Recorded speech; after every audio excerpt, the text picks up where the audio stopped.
Magandang tanghali, kumusta po? Narito po ulit ang update natin para sa lagay ng ating panahon ngayong tanghali po ng August 15, 2023 na kung saan sa ngayon ay nananatili na walang anumang sama ng panahon dito po sa loob ng ating area of responsibility maliban po sa habagat na nagdudulot pa rin ng mga isolated rains sa ilang mga lugar na patuloy pa rin na hinahatak ni Bagyong Lan kahit na ito ay naglandfall na dyan po sa may mainland Japan. At simula po ngayong weekend,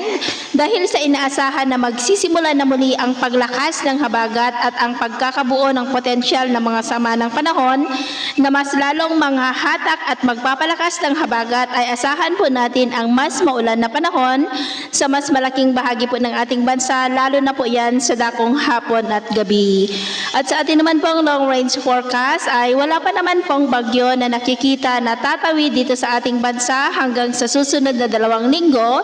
maliban po sa pamumuo ng mga sama ng panahon na siya nga pong manghahatak ng habagat. At sa lagay po ng ating panahon ngayong tanghali ay generally fair weather pa rin sa malaking bahagi ng ating bansa. Mainit at maalinsangan, lalo na po sa malaking bahagi ng Luzon, pero dahil sa habagat ay maulap pa rin ang kalangitan na may mga pulupulong pag-ulan, lalo na po sa kanlurang bahagi ng Central Luzon, Metro Manila, Northern Palawan, ilang bahagi ng Panay Island, Negros, Cebu, Bohol, Leyte, Samar Provinces, ilang bahagi ng Sulu Archipelago, Zamboanga Peninsula, Northern Mindanao, Caraga at ilang bahagi po ng Davao. At sa susunod po ng mga oras ay mas maraming lugar na muli dito sa ating bansa ang makakaranas ng maulap na kalangitan na may mga pulupulong pag-ulan at posible ang may kalakasan ng mga pag-uulan sa ilang bahagi ng Kabisayaan, Mindanao, Southern Luzon at may mga isolated rains rin sa ilang bahagi po ng Central Luzon at Cordillera. Kaya kung lalabas tayo sa ating mga tahanan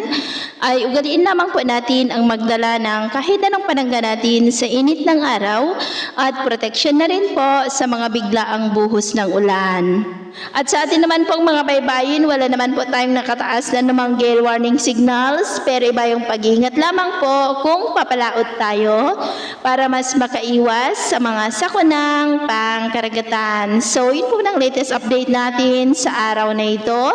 At ako po muli si James na nagsasabing sa kahit anong pagsubok po na darating sa ating buhay, huwag na huwag po tayong mawawalan ng pag-asa. Thank you and God bless.